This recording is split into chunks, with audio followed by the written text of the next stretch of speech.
Oh, you've got a cool little... Yeah, so you can see what you're doing.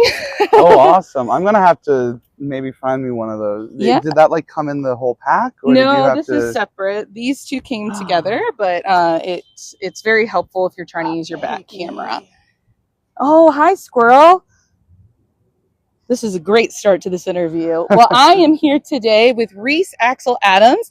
He is running for District 53 here in Indiana. So thank you for being with me today. Well, thanks for having me. Of course. So we just came from this protest. Let's start with that. Let's talk about what we're protesting today. Yeah. So we just came from a very quickly put together protest. I think in like 36, 48 hours or something. Yeah. Because it was announced, on Wednesday maybe, that J.D. Vance was coming back to Indiana for a second time. And so a bunch of advocacy groups got together and quickly planned a protest here at the State House because we don't cheat here in Indiana. And what they're trying to do here is blatant cheating, gerrymandering our maps.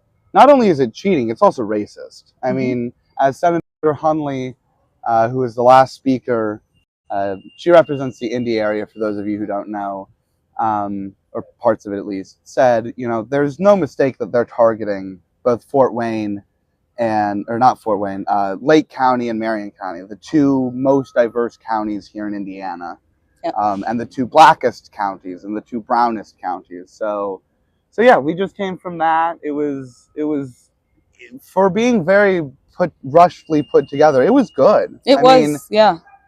How many people do you think came out? Probably, I don't know. It was a full house. So, oh yeah, I mean, it was a massive full house, and I would say 75 to 100 people had to have shown up. And then we marched over because they're not holding the meetings in the State House because they don't want we the people to have a voice. They're holding it at the library, which is just like right across the street. So we marched over there, did some chanting. It's kind of funny because the line was pretty long, and so one half of the line had one chant going and the other half had the other chant going, and so I think we were kind of in the middle, so we were getting both of them. Yeah, we were. which was a little funny, but yeah, it was good.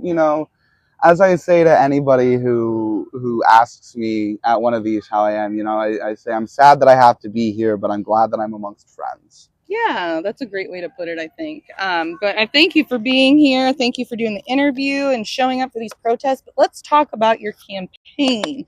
So tell us where you're running for, who can vote for you, things like that. Yes. So my district is District 53, which is in southeastern Indiana, Madison County, which for those of you who don't know, that's Anderson is the county chair. I don't have Anderson. I have Pendleton, and then down to Greenfield in Hancock County, and then all the way down to the New Palestine county line.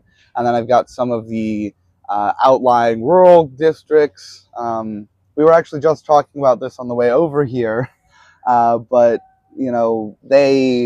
and this ties in perfectly to this. They gerrymandered my seat.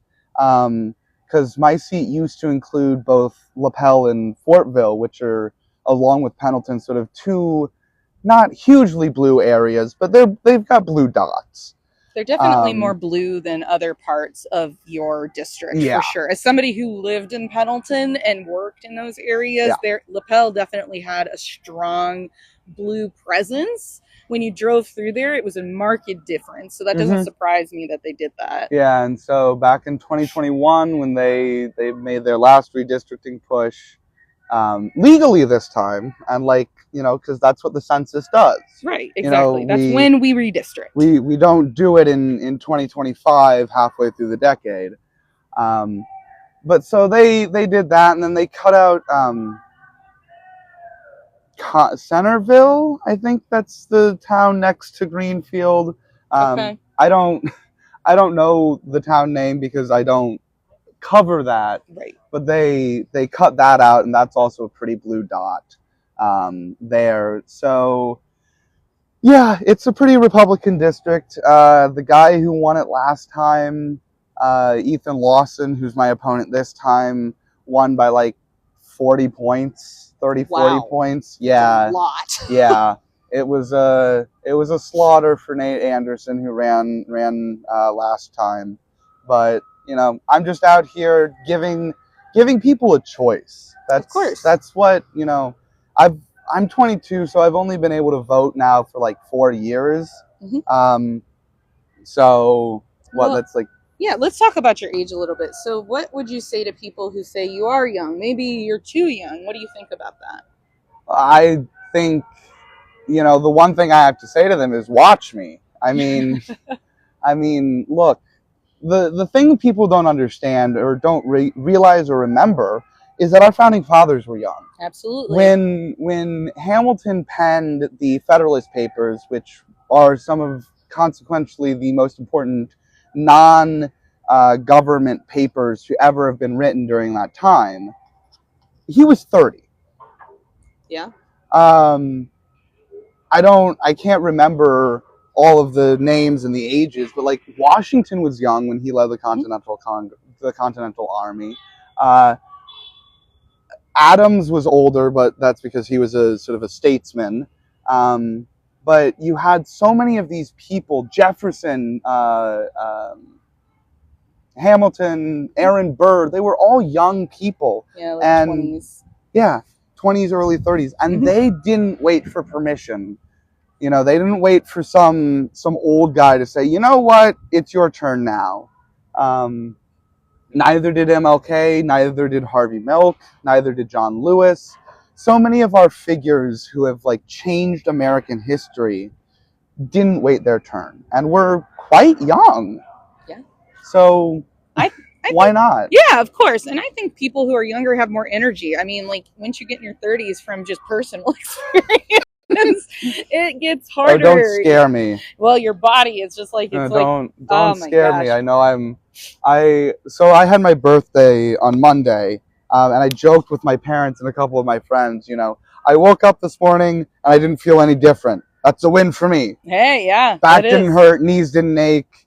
I didn't get that feeling in my knee that it was about to rain or anything. Nice. Good. Always a good thing. But yeah, and I think you make a really good point about the fact that we've got the energy, because we really do. Sorry, that is a police go-kart. Yeah, there was a police go-kart that y'all just missed. It was very fancy. I did not know IMPD had a police go-kart. Yes, and I have ADHD, so anytime I hear a noise, I'm like, noise? Where? Yeah, of course. But what were we talking about? We were just talking about being young and having energy to do it. Yeah, and I think what people don't realize is just how much campaigning takes out of you. Oh yeah. You know, I've worked on a couple campaigns, and this is the first campaign I'm the candidate in, and you know, even something as simple as being not simple to trivialize it, campaign manager for a state house or senate campaign is exhausting. Oh yeah. Because, you know, your calendar is booked out. You've got events to go on Mondays, Wednesdays, and Thursdays, and then, you know, your and you got to work at some point. Well, I'm lucky enough or unlucky enough that I don't work right now. Okay. So campaigning is my full-time job. But I'm about to get a job. Yeah. And so yeah, and then your weekends, which are, you know, seen as the rest, that's when, you know, these protests are happening. That's when, you know, people have the time to organize and do festivals and whatnot. And so you're out there doing that, or, you know, you have a free day, and so you're writing white papers, or you're, you know, making posts, and you're doing all sorts of things. And so there really are no off days when you're campaigning. It doesn't sound like it. I mean, just doing influencing is exhausting sometimes, so I can only imagine how busy you are right now. Well, I also do influencing, because I've got a podcast for my campaign, Politics and Poker. Check it out. Politics and Poker. Go check that out. That sounds intriguing. What kind of things do you talk about on there? So mainly it's just candidate interviews, people who are in the political landscape interviews. The other day I talked with Ethan Sweetland May, who is running for State Senate District 47, which is near the Kentucky area, quite literally on the Kentucky border. He's really far south. Great guy, check him out. I've talked with Scott Aaron Rodgers of Who's Left fame, Michelle Higgs, Jackson Franklin, Corey Amix, and then I also try to, probably won't get it done today, it'll probably have to go tomorrow, but do a weekly roundup of like all the news that's going on in politics.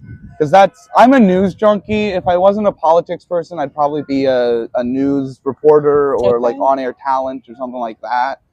Because I love the news and the power of the news. Especially, especially in this digital age where the news is delivered like that, but that also means that stories get missed.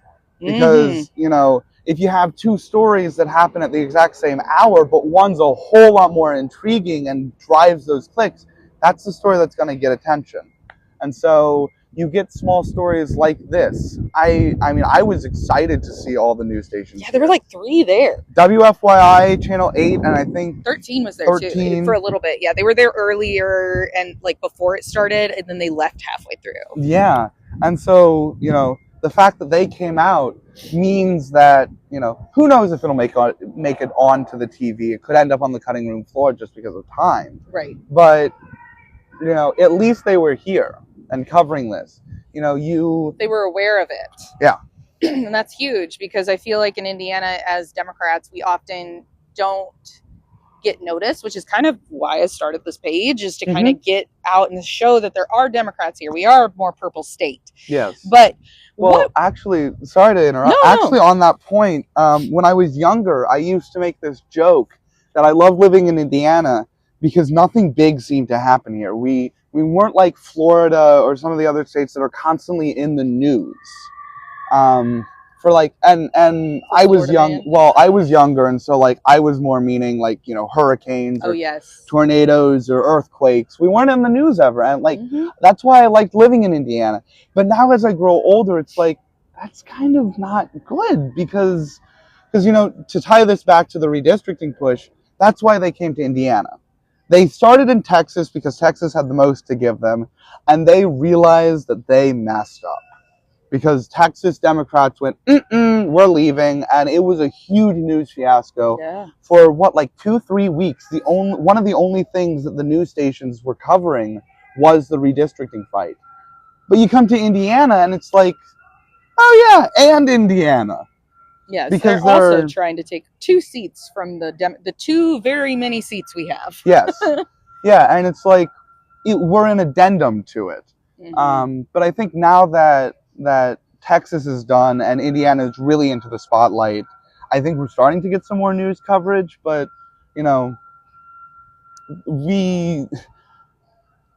Indiana seems just to be that state that everybody knows about and everybody drives through because we are the crossroads of America, but nobody really cares what's going on here. Yeah. And that's not good because you don't get things like this covered by national news. No. And I mean, we've been having a lot of these protests, and I don't think any of them made national news, despite the fact that this is the second time J.D. Vance has come, and now he's come during a freaking government shutdown. I don't think this is an absolute necessity. Do you? No. I mean, come on. If our federal workers are being furloughed, if they aren't being paid, if they are facing the risk of losing their jobs because, Trump's threatening to just carte blanche, fire people instead of just furlough them, then why does J.D. Vance get to take Air Force 2, spend taxpayer dollars that have not been appropriated yet to come to Indiana? And I get, like, before any of the haters come out, I get that, like, we can't just, like, stop all government work when the shutdown happens. But, like, if we can't agree on funding, then we've got to be smart with our money. Right? Like if you and your family at home, if say one of the adults gets furloughed or gets terminated, fired, laid off, whatever, you're not gonna plan a trip to Disneyland and go. No, of course because not. You don't. Because even if it's furloughed, even if he's just or she's just, temporarily out of work and like they've got another job, you don't know what if that job's coming through. You don't know what the paycheck's going to be. You don't know how long it's going to be, and so you wouldn't make a trip to Disneyland. And so JD Vance should not be making a trip to Indiana if we don't know what's going on. I'm sorry. I think reopening the government and having actual negotiations with Democrats is more important than coming here and bullying our governor and threatening our governor into redistricting and picking up 2 seats. It would make a wee bit more sense if he had gone to Texas to help pick up those 5 seats, and like, because that's just math, like the math. But this is 2. 2 is inconsequential, and we already have such little representation here in the state. I do wonder, though, if they go through with redistricting, will they accidentally create a bunch of competitive districts? Unfortunately, no, not from the maps I've seen. Okay. So there is, I'm a political nerd, as it's been evident, and there's something called the Cook Political Index, which is, or no, not the Cook, it's the PVI, Partisan Voting Index, which essentially takes data from the last couple elections, presidential elections, and through math, district by district, tells you how that district voted in relation to America in general. So like, Indianapolis has a PVI rating of like plus 22, which means it went 22 points more towards the Democratic nominee than the Republican, than in general across the nation. It's kind of hard to explain, but it basically shows how partisan a district is. How red versus blue. Yeah. And like Mervan, District 1, it's like a +1 Democratic. So that's like, wow, that's slim. Yeah, it's a toss-up district every time, but Mervan's a great candidate, and so he usually pulls through. And the maps I saw, their index ratings none of them were under 15. Wow. So none of them had less than a 15-point Republican tilt. So it would be no Democratic seats. Essentially, I mean, they haven't released what the actual maps would look like, and so these are just nerds online speculating. But yeah, if this goes through, the likelihood of actually having a Democrat represent Indiana at the federal level I would put it at almost nil. I mean, it's not that it can't happen, right? I mean, we've seen political upsets before. Our voter turnout would have to change massively. Well, and I think it will. I think we might see a bump this year or next year. Register to vote. Yes, please register to vote, and remember to vote. Check your voter registration and make sure it's up to date. And you don't have to vote on election day. There is such thing as early voting, which I've never once stood in line to vote. Me either. Maybe 15 minutes, but I always do early voting. No, I mean, Madison County, you walk in, go through security, walk up to the elections office, give them your ID, and you're voting within awesome. 5 minutes. That's so easy. Yeah. It doesn't have to take a lot of time then. No. And I think that's what scares a lot of people from voting is, oh my God, I have to wait 3 hours. No. Well, if you wait for the last minute, sure. It's just like anything. If you wait for the last minute, it's going to be hectic. But I do think that we're going to see some larger voter turnout. I think people are really genuinely pissed off about everything and genuinely angry and upset that this is happening, especially if redistricting goes through. I think that would be sort of the final nail in the coffin. Now, the real test will be is if we can keep this energy going. Because one thing that is a trend amongst not only Hoosiers, but amongst Americans is that we have the memory and the attention span of a goldfish. Yeah. And so, that's why Indiana never really saw the row wave that we thought it would. right? Like, everybody was convinced that, oh my God, they got rid of Roe. That's gonna bring out Democrats in droves, and it didn't materialize here in Indiana. It materialized some other places. Yeah. But Indiana, I mean, for a number of reasons. One, because we don't have citizen-led ballot initiatives, which is something I will push for as a state legislator. Won't we have to change our constitution to do that?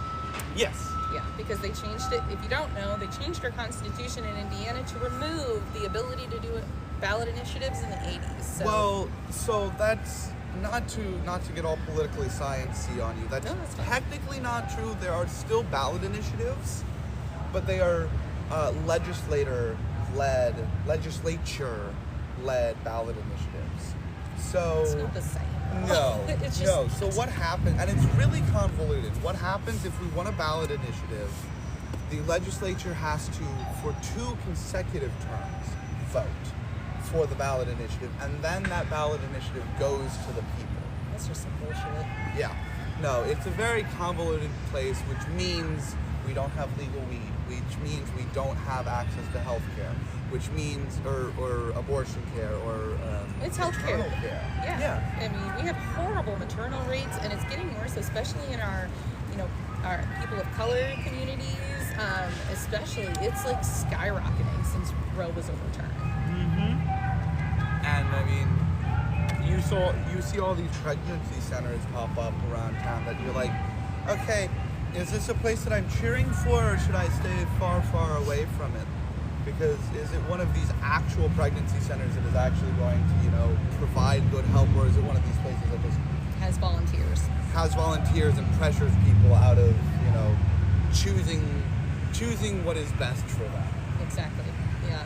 Well, let's talk a little bit about your campaign. It sounds like you would like to see the women's right to choose come back. I mean, of course.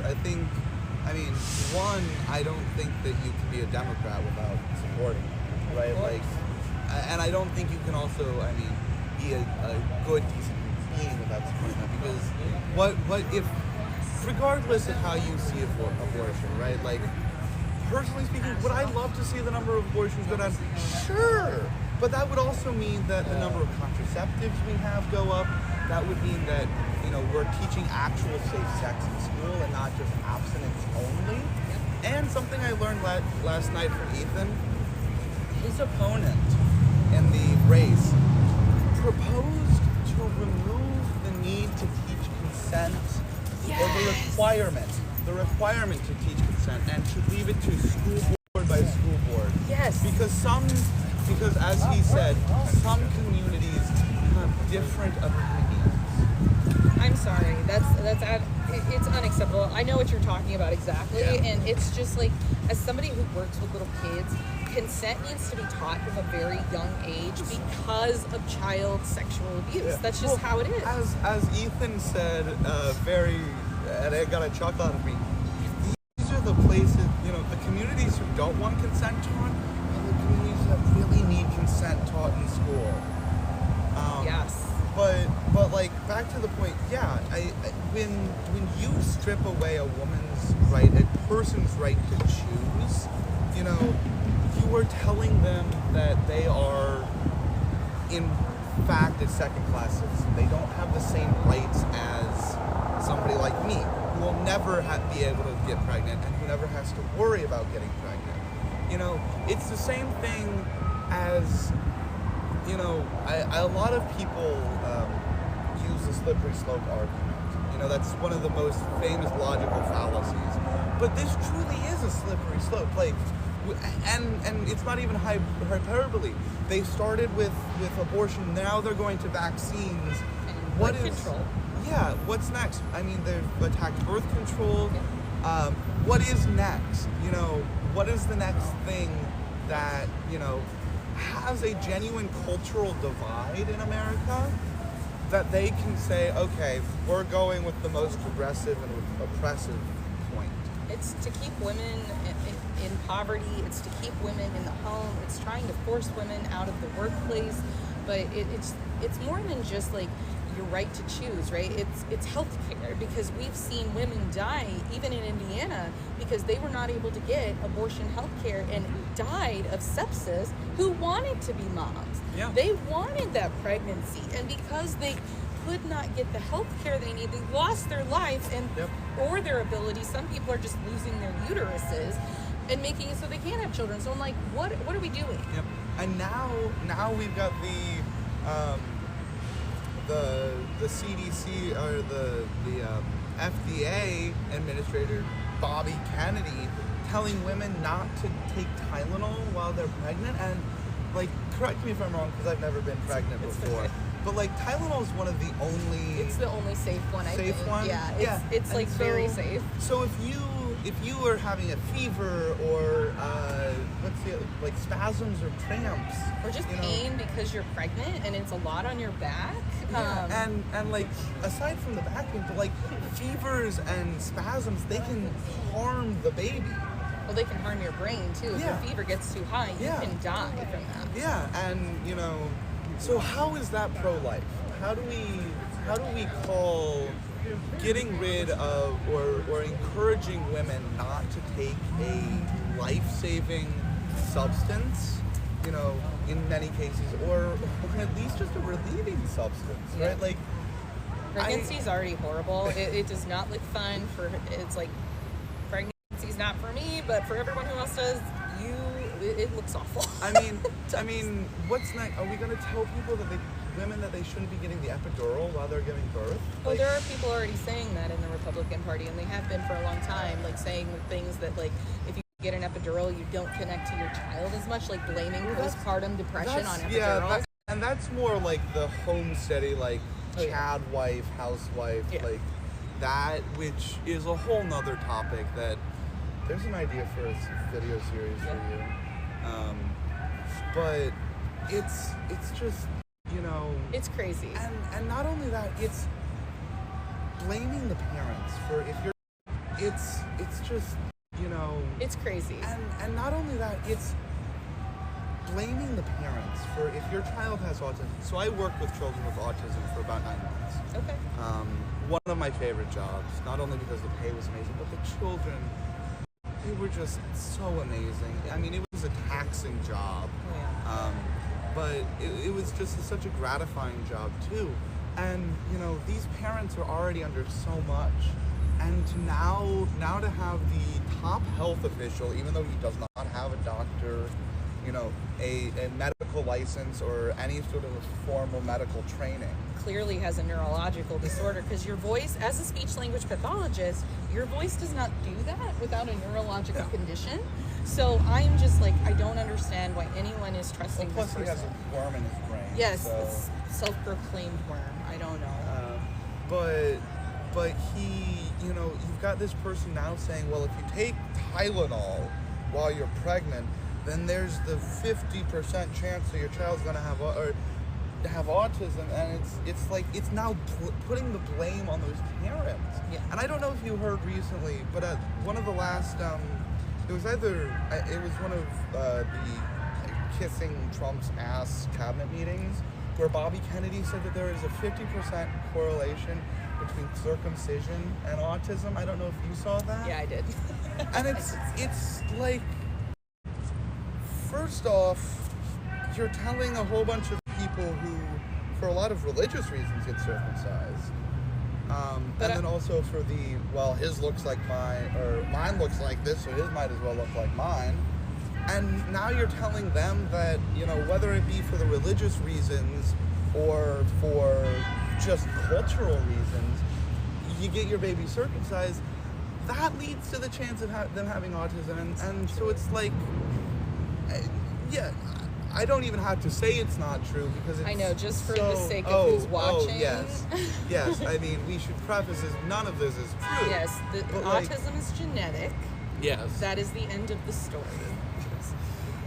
But like, what does that do to a parent? Imagine if you were a parent and the doctor says, I'm so sorry, but it seems like your child might have a developmental disability. It might be autism, it might be Downs, it might be something else. And the next sentence that comes out of his mouth, because it's Bobby Kennedy's America is, did you happen to take Tylenol when you were pregnant? And the woman's like, oh my God, I did. Did I cause this? Did I do this? Is this my fault? Yeah. They're already thinking that. Like, parents, because I work with kids on the spectrum a lot, and parents already have an immense amount of guilt and think that they somehow caused it or that they could have done something differently. And that's just, it's harmful. It's harmful to the parent's mental health. It's harmful to the relationship with the child who's on the spectrum. It's just bad all around. Yeah. And I mean, these are the sweetest kids ever that I'm sure you working at. They are just, I mean, the joy, the childlike joy, and I don't mean to say that in like a derogatory way, but just they have that joy always present, and it's never gone away. And then also at the same time, because I work mostly with nonverbal kids, the despair, like I could tell the anger. I mean, that's one of the reasons self-malicious behavior, like, you know, physical harm is very prevalent among children and people on the spectrum, is because there's that pent-up, you know, they want to communicate, they want to be able to say what's going on in their mind, but they can't, and so they, you know, They're frustrated. The frustration, that was the word I was looking for, is just so rampant. But no, it's really special working with kids with autism, because if they like you, it's so special, because they don't give that to everyone like neurotypical people do. If they don't like you, they're just not going to go to you. It's like, but if you're their best friend, it's like very special. But tell me, what is your number one priority if let's say you get elected, what is your number one priority for this season? I have two that go, okay. So, I actually got asked this question yesterday by my grandma, and I'm going to ask that we split this into two separate questions, which is, what is my goal for my number one goal for the campaign, and then what is my number one goal if I get elected? Okay. So I'll answer the first one first, which is my goal for my campaign, aside from just giving people a choice, is showing that young people matter, is showing that young people can do this, is showing that young people are able to... Still on. I want to make sure that It is not. It is not on. Can you guys hear us? Here, turn it back on. Yeah, I did. I just noticed it was not connected. Okay, I'm connected. Yeah, now, I see think. connected now. Okay, hopefully that wasn't for a long time. I don't know what happened there. That's weird. But so I'll back up in case since people probably weren't able to hear us. So the question was, what is my goal for both the campaign and then if I get elected? Goal for my campaign, aside from, you know, giving people the option, is showing that young people can do this. It's showing that we're not just a bunch of lazy, weed smoking, couch sitting, video game playing, parent mooching people. We actually can do things. I want to give the youth of Indiana, who have long since felt forgotten and ignored, a voice, a choice, a person that they can rally behind and say, this is us. You know, I don't claim to speak for all of Gen Z. I mean, hell, I can't even speak to the latter generation or the latter part of Gen Z with all their skibbity bop toilet bop, Whatever that is. Dumb, whatever, TikTok brain rot. But Yeah, mine's blinking too. I'm gonna move this closer, and so we can just, since they're doing weird things, so that people can hear us. okay, Without the microphones. all right. So we'll do it that way. It's totally cool. We will do it. Okay, you're good. Okay. I just want to make sure that that you get heard when you're talking. Yes. Okay, keep going. Okay. So, like, I don't claim to speak for all of Gen Z, but being Gen Z, I know what it's like, and I know the challenges that we face, and, you know, everything that comes with being a part of the next generation. You know, Ethan and I were talking about, because he's an elder millennial, and You know, if you're on TikTok, which we are right now, so you guys probably are on TikTok, there's this like one-sided war going on between millennials and Gen Z. I don't know if you've ever seen any of those TikToks, but it's like millennials seem to like just want to go to war with Gen Z, and I don't know why. We didn't start it. I don't know. I'm a millennial. I mean, I don't. What is an elder millennial? How old do you have to be? I don't remember. I think the 80s. Okay, so I guess I'm an older millennial. I'm 88. You grew up in the new millennium. Okay, yeah, then I guess I am an elder millennial then. Yeah. So like. They want to fight? There's something going on. I don't know. This was a couple years ago. It might have like calmed down by now, but there was definitely like this. I do remember that a couple years ago there was like weird things happening, and I didn't really understand what was going on. But as Ethan pointed out, it's always been like that. It's always been the older generation sort of attacking the younger generation because they see us as irresponsible, not knowing what we're doing, not whatever. It's and I want to prove that actually we can. Yeah. We do know what we're doing.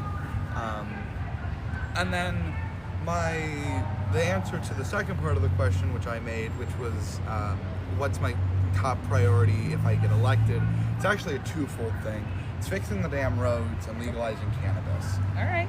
And they go hand in hand because my plan to legalize or to help fix the roads is taking tax revenue from cannabis sales and reinvesting that into our roads. Okay. Now that wouldn't be the only funding formula because I know that relying on a not yet existent funding source is not the best idea. But if we can get this passed, cannabis legalization, then that opens up hundreds of millions of dollars of untapped tax revenue that is no longer going to Ohio, Michigan, Illinois, or New York or California or wherever these people are getting their stuff from because basically any state around us. Yeah, because trust me, people are getting weed here in Indiana, whether it's legal or illegal. I had no idea. But also looking at private partners, federal grants, although those are quickly drying up nowadays. But that could change in the future. Hopefully it will. And then also I don't know if I can call it a revolutionary idea, but my that's an interesting one, is actually looking to partner with Michigan, Ohio, Illinois, and Kentucky to create a quad, I guess it would technically be a 5-state alliance to fund the roads, because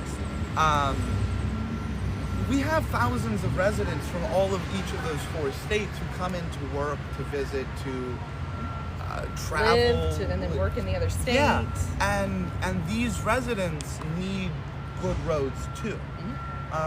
Truck drivers too? Yes. Well, I was actually literally just about to mention that. Also working with the trucking companies. Yeah. Because Indiana's the crossroads of America, and I've been out.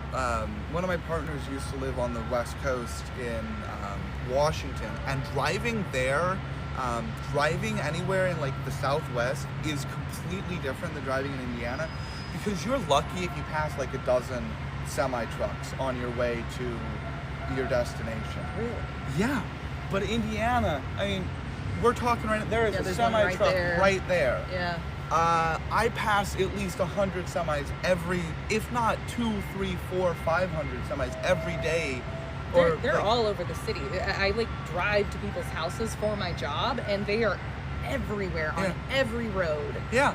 And then, I live by I-69, and I'm constantly on I-69, I-70, I-65, 465. And it's semi-truck after semi-truck after semi-truck after semi-truck. And these drivers need good roads to drive on. Because let's say you've got a FedEx long-haul truck, and it gets a flat because it hit a massive pothole and its tire burst. Well, all of a sudden, that truck's either going to have to be towed, or roadside assistance is going to take several hours to get out there and finally put a new tire on. If they can, exactly. And all of a sudden, all those packages in that FedEx truck are now delayed. Yep. And I picked FedEx because we've got a massive, one of the most I think it's their international hub. Yeah, because FedEx it's their plane hub. Yeah, is at the Indianapolis International Airport. Yep. And I know a couple people who actually are truck drivers, but like the boxcar drivers and not the freight car drivers or the freight truck drivers. And so partnering with those companies as well to see where we can maybe incentivize them to help invest in our roads. I think one of the big incentivizations would be rolling back the toll roads that Governor Braun has proposed. Wow, what a novel idea. I hate driving in Illinois because there are so many toll roads. And to take the non-toll road option, it's like adds another 15, 20 minutes. Or more, depending on where you're going. And the traffic, because who wants to pay the tolls? No Nobody. And so, like, rest assured, citizens of Indiana, my plan would not have us implement toll roads. Because toll roads are already funded by taxpayer dollars. And we don't need to penalize, especially the people who drive, everywhere for work. Like you go to people's homes. Although I don't know if tolls will be implemented in the city. I don't know. If they do it on 70, I do use 70 sometimes, and I'm on 465s a lot. Yeah, so if they put it on 465, it would be every day. Yeah. And so what we're doing is we're just penalizing the people who travel for work, for pleasure, for family. So my grandparents live in Muncie. So I take 69 up to exit 42, or 242 I guess now. If they put a toll road there, every single time I go up to Muncie, I'm gonna pay like $1.50, $1.75, whatever. And that's not affordable to people. I mean, imagine if you were living on a fixed income, already making paycheck by paycheck just barely, and this is with you going to clothes drives, to food pantries, to scouring Facebook Marketplace for free shit. Yes. All of a sudden that $1.70, whatever it is, we'll just say $1.70, to drive to work every day, if you drive at all. I mean, buses, what's going to happen to buses? Buses tend not to go on the interstate, but are bus fares going to jump up because people are no longer driving? And question. you've now got more people riding the buses? Like, what's going to happen here? I don't think Governor Braun really thought this through. He just saw the tax money. He just saw the dollar signs. Yeah.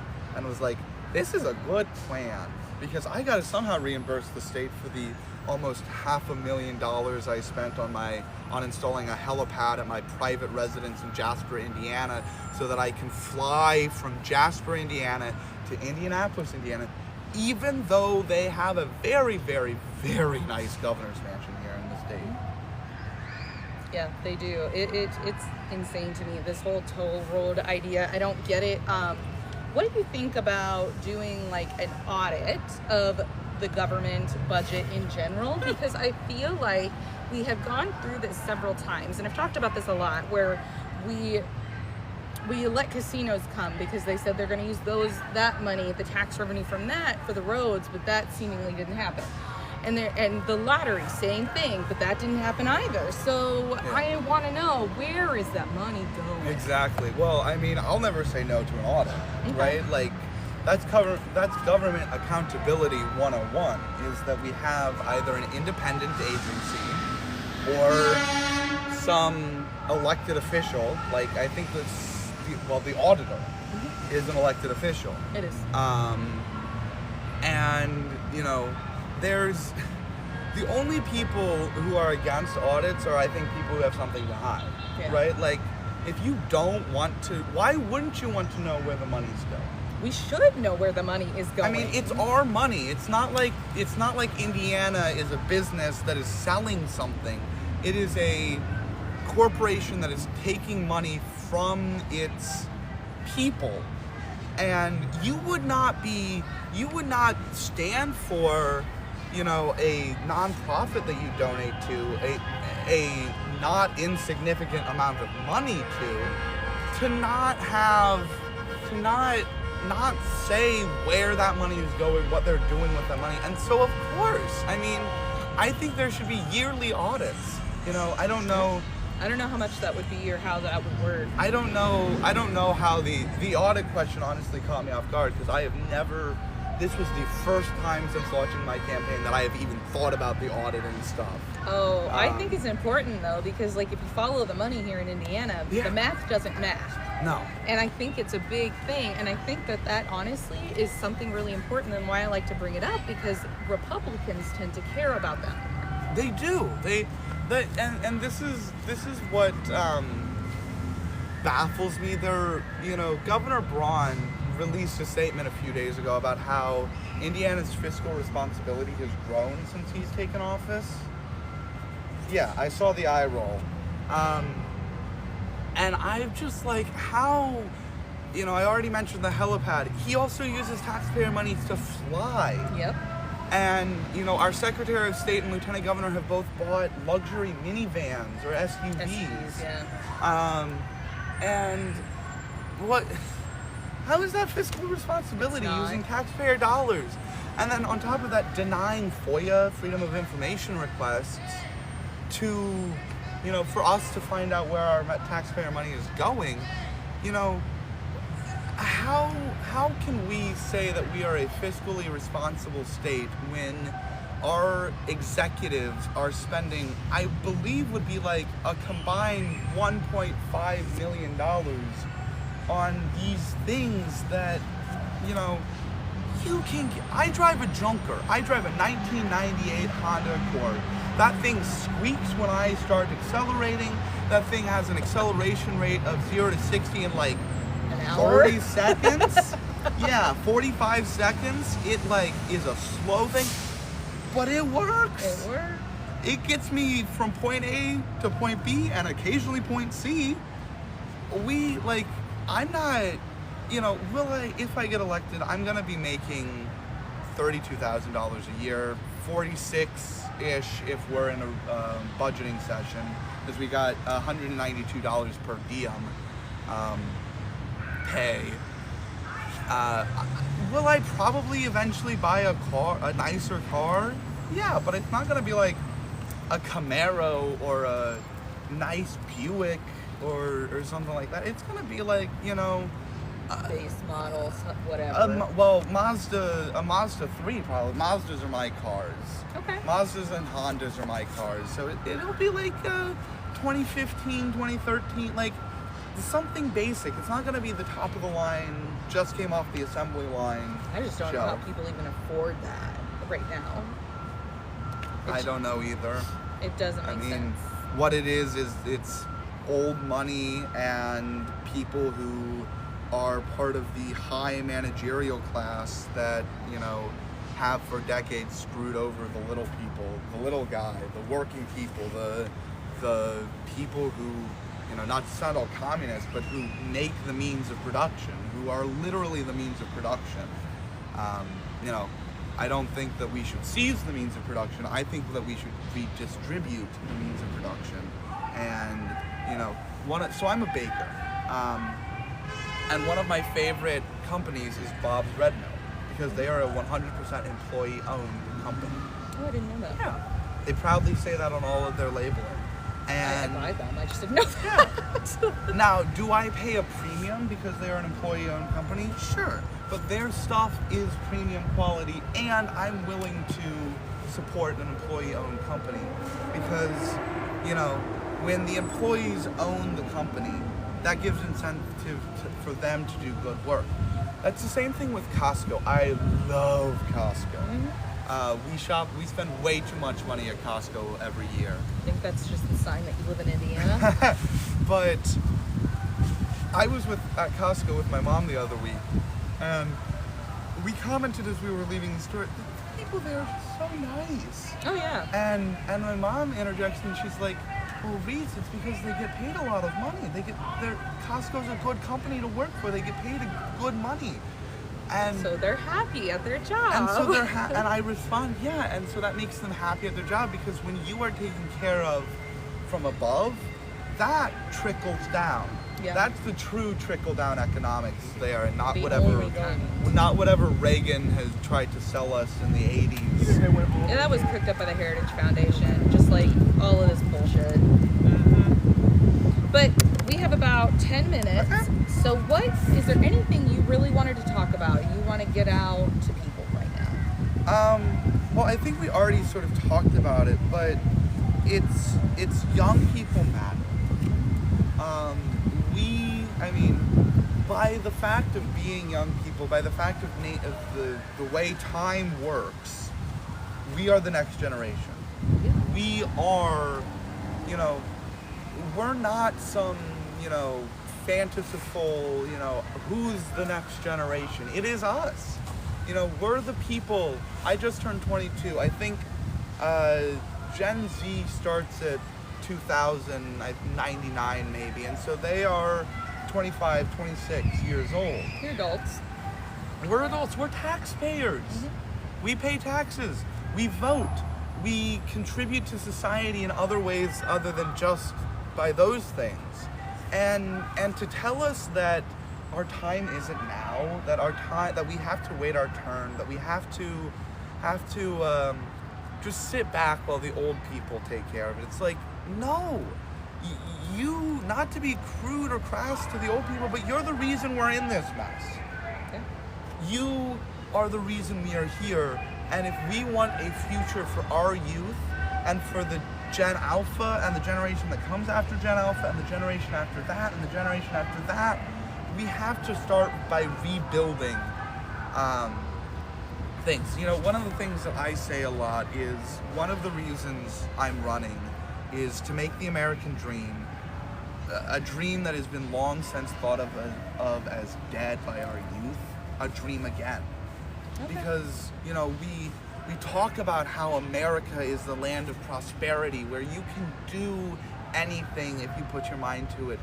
If you can dream the American dream and you can live the American dream, why do you think we have migrants coming here?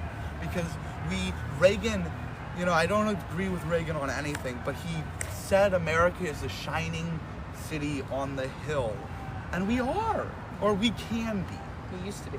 We can, and we can be again.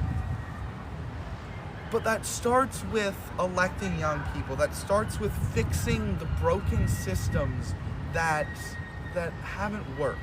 And the last thing that I finally figured out what I'd love to talk about for the last little bit is the gerontocracy.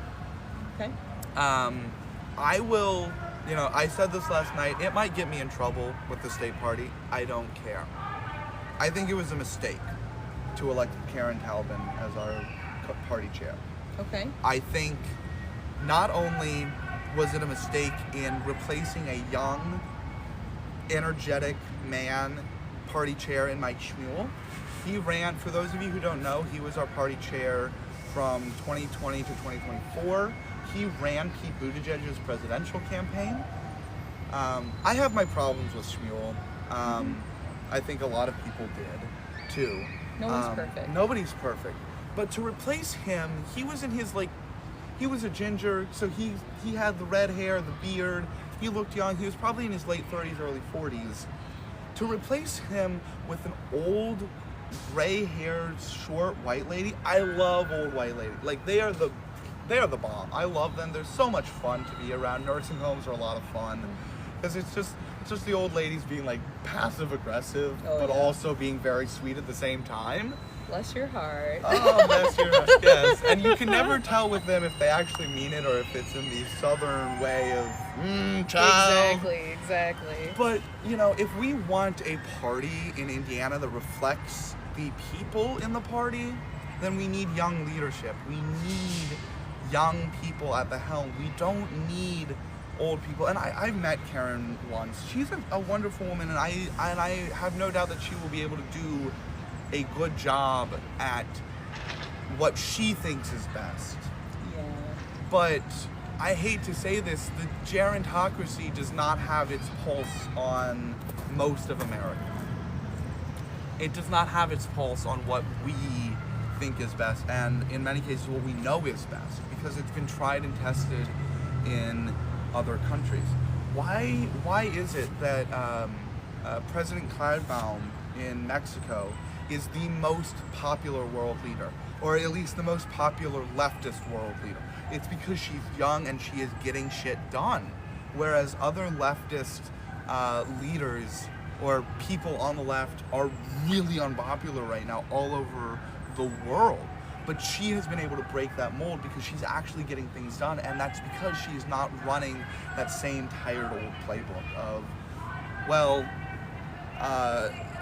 we're just gonna go like 2 ticks to the left. And I'll leave this on this point, you know, talking about the tired old playbook.